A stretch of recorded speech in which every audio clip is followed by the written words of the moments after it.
शक्तियों से सजी ज्ञान रत्नों की धनी प्यारी दादी रतन मोहिनी, दिव्यता से आपकी यो दादी मिलती रहेगी सदा रोशनी, शक्तियों से सजी। फिर बाबा ने कहा, बच्ची समय आगे बढ़ रहा है और ये लास्ट बाबा का रत्न वो भी बाबा के पास एडवांस पार्टी में पहुंचा है। समय भी बहुत फास्ट जा रहा है और कम होता जा रहा है, इसीलिए जो भी शिक्षाएं मिल रही है, जल्दी जल्दी उसे अपने जीवन के अंदर स्वरूप में लाना है। जो करेगा वो पाएगा। तो रतन मोहिनी दादी का तो एक ही दृश्य याद आ रहा है। यहाँ पे हम शुरू में जब पीस पार्क बना था, ये कोई स्टेज वगैरह कुछ नहीं था, और ऐसे ही नीचे पट में ही, और सभी दादी भी आई थी। मुझे वो भूलता नहीं दृश्य, जो उनको हार पहना है तो मुझे नज़दीक बुला के गले से हार निकाल के मुझे हार पहना है, मेरा इधर दोनों कंधे पे हाथ रख के बोला, भाई तुमको ये सब संभालना है, अभी बड़े बन जाओ।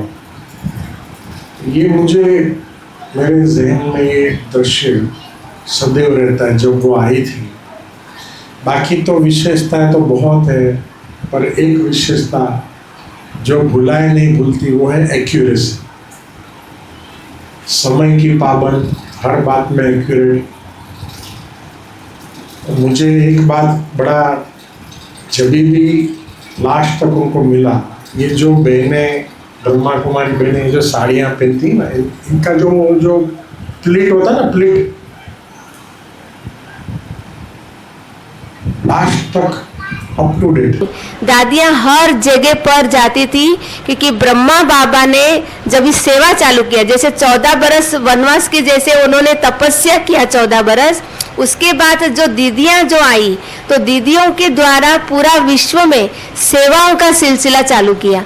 तो सेवाएं इतनी हुई है, इतना सब करते थे वो लोग, ना दिन देखते थे ना रात देखते थे, ये सेवा ही सेवा करते थे। दादियों को भी जो है बाबा ने ऐसे जगह पर भेजते थे, उनको कुछ मालूम भी नहीं रहता था क्या उनको बताना है, कैसा सेंटर होगा, क्या होगा। हर जगह पर दादियों को बाबा यहाँ भेज देते कि इधर जाओ उधर जाओ और जाके सेवा चालू करो। तो ऐसा दादियों का प्यार हमने पाया है। और ऐसी रतनमोहिनी दादी का जो विशेषता है, वो मेन टीचर्स बहनों को, जो भी टीचर्स बहनें सरेंडर होती है, तो सरेंडर टीचर्स बहनों का वो लोग फॉर्म बनाते हैं, और वहाँ पर ऑफिस दादी जी का था। पांडव भवन में भी दादी जी का ऑफिस था। जो हमारे जैसे टीचर्स बहनें जो सरेंडर होती है, उसका कायदा कानून बनाना, कैसे रखना, क्या करना, ये सब दादी कराती थी।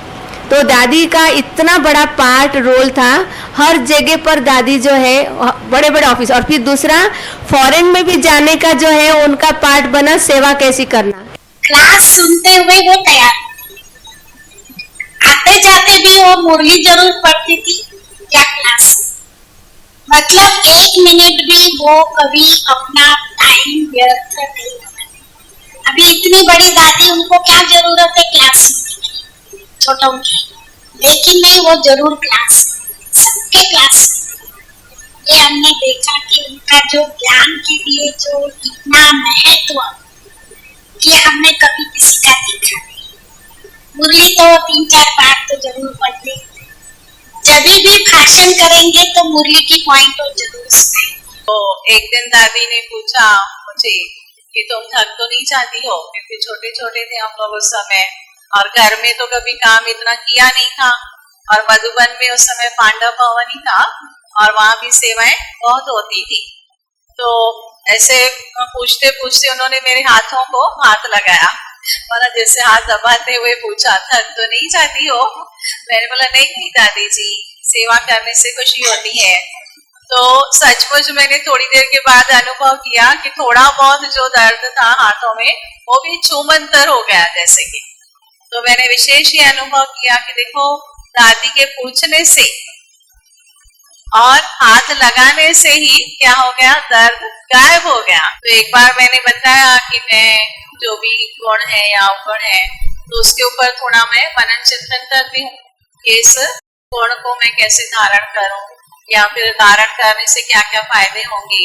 तो उनको सुन के बहुत खुशी हुई, बोला कि ये खुद की पालना खुद कर सकती है।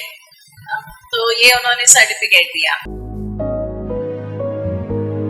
आज हम आपको धन्यवाद कहें, नैनों से प्रेम के मोती बहे, नैनों से प्रेम के मोती बहे। रहते हो हमारे